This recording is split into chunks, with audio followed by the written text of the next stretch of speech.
Hi అండి. Welcome to my channel. ఈరోజు నేను చింతకాయ జోమ్ పచ్చడి తయారు చేసి చూపిస్తున్నానండి. ఈ చింతకాయ జోమ్ పచ్చడి టేస్ట్ పరంగా చాలా బాగుంటుందండి.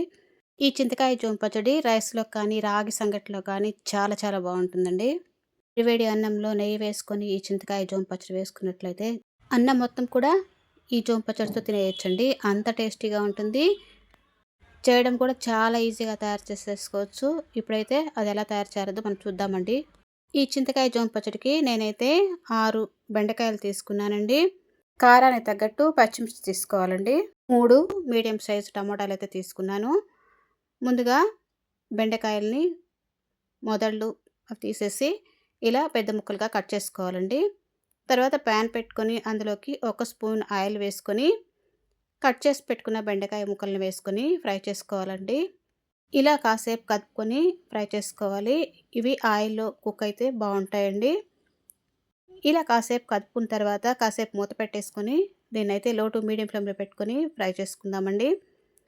ఇప్పుడైతే ఇవి బాగా ఫ్రై అయ్యాయండి.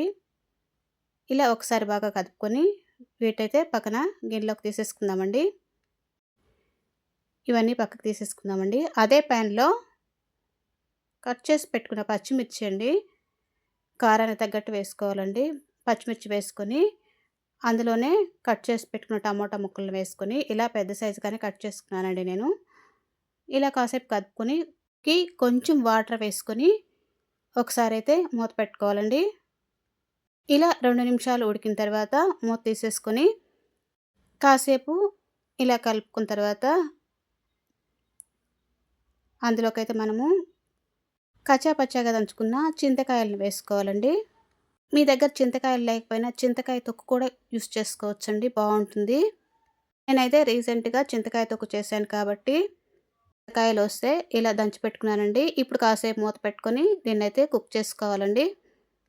ఇలా 2 నిమిషాలు కుక్ అయిన తర్వాత ఓపెన్‌గా ఈ వాటర్ అంతా ఇంకిపోయేలా ఫ్రై చేసుకోవాలండి. ఇలా ఓపెన్‌గా కాసేపు కదుపుకున్నట్లయితే వాటర్ అంతా ఇంకిపోతుందండి. ఇలా కాసేపు కదుపుకొని వాటర్ అంతా ఇంకిపోయేలా ఇలా కాసేపు కదుపుకోవాలండి. ఇప్పుడు చూసారా టమాటా మొత్తం కూడా బాగా ఉడికిపోయింది. ఇప్పుడు అందులోకి కొంచెం పసుపు వేసుకొని 1 నిమిషం పాటు అలా కదుపుకున్నట్లయితే మనకంతా వాటర్ అంతా ఇంకిపోతుందండి. చూసారా వాటర్ అంతా ఇంకిపోయింది. ఇప్పుడైతే స్టవ్ ఆఫ్ చేసుకొని దీన్నైతే చల్లారిద్దామండి. ఇప్పుడు ముందుగా రోల్లోకి కొంచెం రుచికి సరిపడా సాల్ట్ వేసుకొని 2 వెల్లుల్లిపాయలు వేసుకొని ఇవన్నీ బాగా దంచుకోవాలండి. ఇలా ఉప్పు, వెల్లుల్లిపాయలు దంచుకున్న తర్వాత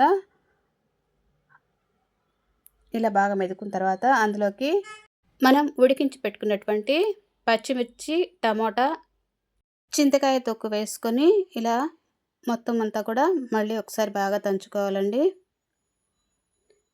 ఇలా మొత్తం దంచేసుకోవాలి. ఇలా దంచుకున్న తర్వాత అందులోకి మనం ఫ్రై చేసి పెట్టుకున్న బెండకాయలను వేసుకొని దంచుకోవాలండి. మరీ మెత్తగా దంచాల్సిన అవసరం లేదండి. కొంచెం కచ్చా పచ్చగా ఉంటేనే బాగుంటుంది. ఇలా మొత్తం అంతా మెదిగిన తర్వాత దీన్నైతే ఒక గిన్నెలోకి తీసేసుకోవాలండి. ఇలా ఒక గిన్నెలోకి తీసేసుకున్న తర్వాత అదే రోట్లో ఉల్లిపాయలు వేసుకోవాలండి. నేనైతే 2 మీడియం సైజు ఉల్లిపాయలు ఇలా కచ్చా పచ్చగా అయితే దంచుకోవాలి. మెత్తగా దంచితే బాగోవండి. ఆనియన్స్ ఇలా కచ్చా పచ్చగా దంచుకున్న తర్వాత ఇలా అయితే దంచుకోవాలండి. అందులోకి మనం దంచి పెట్టుకున్నటువంటి పచ్చడిని వేసుకొని మరొకసారి అంతా కలుపుతూ ఇలా దంచేసుకోవాలండి. ఇప్పుడైతే మనకు పచ్చడి అయితే రెడీ అయింది. ఎంతో టేస్టీగా ఉండే చింతకాయ జోమ్ పచ్చడి అయితే మనకు రెడీ అయిందండి. చాలా చాలా బాగుంటుందండి. వేడి వేడి అన్నంలోకి నెయ్యి వేసుకొని ఈ చింతకాయ జోమ్ పచ్చడి వేసుకున్నట్లయితే చాలా చాలా బాగుంటుందండి. అన్నంలోనే కాకుండా రాగి సంగట్లకు కూడా చాలా బాగుంటుందండి. మీరు ఒకసారి ట్రై చేయండి, మీకు తప్పకుండా నచ్చుతుంది. ఈ పచ్చడికైతే పోపు అవసరం లేదండి, డైరెక్ట్‌గా ఇలా వేసేసుకోవచ్చు. ఈ వీడియో కనుక మీకు నచ్చినట్లయితే లైక్ చేయండి, షేర్ చేయండి, సబ్స్క్రైబ్ చేయండి. Thank you for watching.